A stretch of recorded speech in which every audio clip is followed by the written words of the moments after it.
আপনি কি জানেন অবিশ্বাস্য সফলতার গোপন 5টি কৌশল? আসসালামু আলাইকুম। আজকে আমি কথা বলবো অবিশ্বাস্য সফলতার গোপন 5টি কৌশল সম্পর্কে। আমাদের জীবনে আমরা অনেকেই ব্যর্থ হই। আমাদের স্বপ্ন থাকে সফলতার, কিন্তু আমরা ব্যর্থ হই। এই ব্যর্থতার পিছনে অনেকগুলো কারণ থাকে। তো আমরা কিভাবে সফলতা অর্জন করতে পারি তার কিছু কৌশল সম্পর্কে আজকে আমরা জানবো। তাই আমাদের আজকের মূল টপিক হচ্ছে অবিশ্বাস্য সফলতার 5টি কৌশল। 1 নম্বরে রয়েছে যা করতে আপনার খারাপ লাগে তাই করুন। এখন কথাটা শুনতে অবিশ্বাস্য লাগলেও এটাই সত্যি। যে কাজগুলো আমরা দৈনিক রুটিন করে থাকি বা যেই কাজগুলো আমরা ব্যবসার ক্ষেত্রে বা আমাদের পড়াশোনার ক্ষেত্রে, জবের ক্ষেত্রে, আমাদের দৈনন্দিন ক্ষেত্রে যে কাজগুলো আমরা করি তার মধ্যে যে কাজটা কঠিন মনে হয় সেই কাজটা কিন্তু অনেক সময় আমাদের ভালো লাগে না, বা অনেক কাজই আমাদের করতে ভালো লাগে না। যেমন মনে করেন সকালবেলা ঘুম থেকে ওঠা, ব্যায়াম করা বা আমাদের অনুশীলন করা, কোনো একটা কাজ বা কোনো একটা ক্লাস আমরা করতেছি সেটা মনোযোগ দিয়ে শোনা বা আমাদের প্র্যাকটিস করা, তারপর হচ্ছে আমাদের লার্নিং করা, এই কাজগুলো আমাদের কিন্তু অনেক সময় ভালো লাগে না। তো এই যে ভালো লাগে না, যেই কাজগুলো আপনার ভালো লাগে না সেই কাজগুলোই আপনি বেশি বেশি করুন। যদি বেশি বেশি করেন তাহলে কিন্তু দেখবেন যে আপনি সফলতার একটা ধাপ কিন্তু অতিক্রম করতে পারবেন। তাই আপনাকে মনে রাখতে হবে সব সময় আপনি যেই কাজগুলো ভালো লাগে না সেই কাজগুলোই আপনাকে বেশি বেশি করতে হবে। 2 নম্বর টপিকটা হলো সবচেয়ে অপছন্দের কাজটি আগে করুন। এখন কথা হচ্ছে অপছন্দের কাজ এটা আবার আগে কিভাবে করব, যেটা পছন্দ হয় না সেটা কিভাবে করব। এখানে আসলে বিষয়টা হচ্ছে আমরা অনেকগুলো কাজ করি, অনেকগুলো কাজের মধ্যে আমাদের অনেক যেমন মনে করেন আমরা দৈনিক 5টা কাজ করব, তার মধ্যে একটা কাজ আমাদের খুব ঝামেলা মনে হয় বা খুব কঠিন মনে হয়, তখন আমরা কি করি ওই কাজটা রেখে দেই যে এটা পরে করব।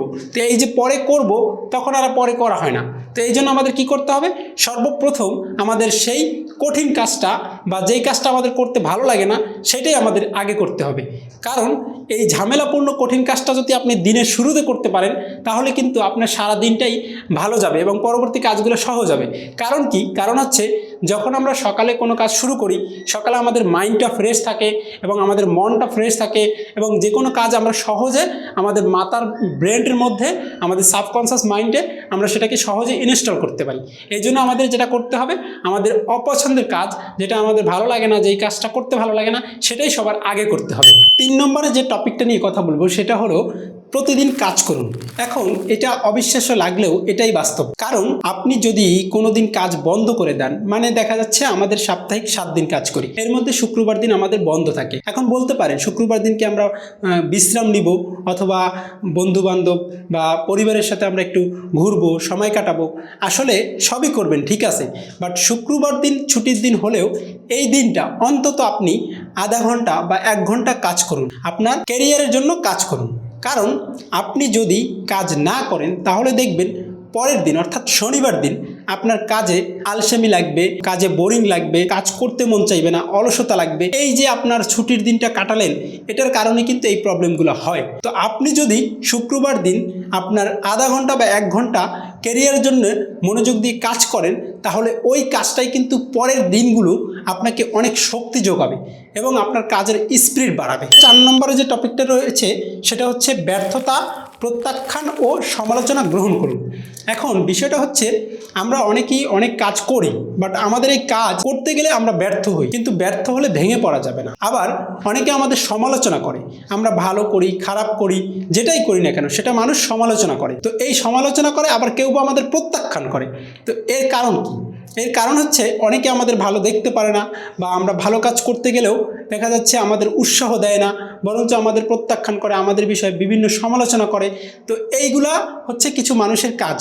তো আমাদের কি করতে হবে, আমাদের ব্যর্থতাকে ভয় পাওয়া যাবে না, বরঞ্চ ব্যর্থতাকে আমাদের একটা শিক্ষা গ্রহণ করতে হবে, আমাদের একটা জীবনের পরীক্ষা মনে করতে হবে এবং মানুষের সমালোচনাকে উপেক্ষা করে আমাদের এগিয়ে যেতে হবে। মানুষের এই সমালোচনা একদিন আপনাকে সাফল্যের দিকে নিয়ে গেছে এবং তারাই একদিন আপনাকে নিয়ে প্রশংসা করবে। এবং প্রত্যাখ্যান বিষয়টা হচ্ছে প্রত্যাখ্যানকে গ্রহণ না করে আপনি আপনার মতো করে কাজ করে যাবেন।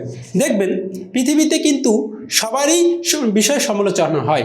যেমন আমাদের প্রিয় নবী হযরত মুহাম্মদ সাল্লাল্লাহু আলাইহি ওয়াসাল্লাম, প্রেসিডেন্ট, প্রধানমন্ত্রী, এমনকি আল্লাহকে নিয়েও মানুষ কিন্তু সমালোচনা করে। কারণ কিভাবে সমালোচনা করে, যেমন আমরা অনেক ধর্মের মানুষ আছি বা অনেক প্রজাতির মানুষ আছি, আমরা কোনো কিছু সমস্যা হলে আমাদের জীবনে বা কোনো অনাকাঙ্ক্ষিত দুর্ঘটনা ঘটলে আমরা আল্লাহকে দোষ দিই, ঠিক আছে, আমরা নবী রাসূল নিয়ে সমালোচনা করি, প্রধানমন্ত্রী, প্রেসিডেন্ট, সব কিছু নিয়ে সমালোচনা করি। তো এই সমালোচনাকে আমাদের উপেক্ষা করা যাবে না। আমাদের কি করতে হবে? আমাদের মতো করে আমাদের কাজ করতে হবে। কারণ আমরা যদি আমাদের মতো করে কাজ করি, আমাদের মনের মধ্যে বিশ্বাস রেখে কাজ করি, আল্লাহর উপরে ভরসা করে কাজ করি, ধৈর্য ধারণ করে পরিশ্রম করি, তাহলে কিন্তু আমরা সফলতা অর্জন করব। সর্বশেষ 5 নাম্বার, সেই 5 নাম্বার হচ্ছে মনকে অপেক্ষা বা ধৈর্য ধরতে শেখান। আপনার যে মন, সেই মনটাকে অপেক্ষা করতে শিখান, ধৈর্য ধারণ করতে শিখান। আমরা অনেক সময় কি করি? কাজ করে তাড়াতাড়ি সফলতা পাওয়ার চিন্তা করি, বা দেখা যাচ্ছে আমরা আজকে কোনো কাজ করেছি, চিন্তা করি যে এটা কালকে আমি সফলতা অর্জন করব।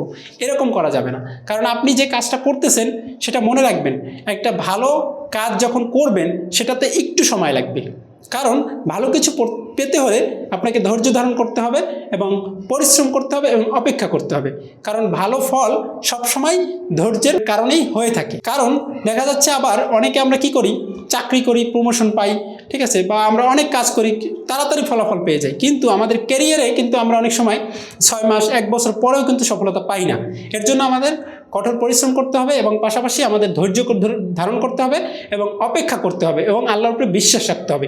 এভাবে যদি আমরা এগিয়ে যাই তাহলে কিন্তু আমরা সফল হতে পারবো। যারা ধৈর্য ধারণ করে আল্লাহ তাদের পছন্দ করেন। আল্লাহ তাআলার একটি বাণী রয়েছে, যারা ধৈর্যের সাথে চেষ্টা করে আল্লাহ অবশ্যই তাদের সাথে আছেন। সূরা বাকারা 153 নম্বর আয়াত। তাই আমরা ধৈর্যের সাথে সবসময় কাজ করব। আজকে আমরা যে 5টা বিষয় নিয়ে কথা বললাম, অবিশ্বাস্য সফলতার গোপন 5টি কৌশল, এই 5টি কৌশলের মধ্যে আপনার জীবনে ইতিমধ্যে কোন কৌশলটা ঘটেছে তা কমেন্ট করে জানাবেন এবং বন্ধুদের মাঝে শেয়ার করে দেবেন এবং সাবস্ক্রাইব করবেন। আর আমাদের চ্যানেলে সবসময় আমরা চেষ্টা করি বিজনেস রিলেটেড এবং আপনার ব্যক্তি জীবনে এবং ব্যবসায়ী জীবনে সকল পরামর্শ এবং টিপস পেতে আমাদের চ্যানেলটি সাবস্ক্রাইব করুন, সাথেই থাকুন। ধন্যবাদ, ভালো থাকবেন, সুস্থ থাকবেন। দেখা হবে পরবর্তী কোনো ভিডিওতে। আসসালামু আলাইকুম।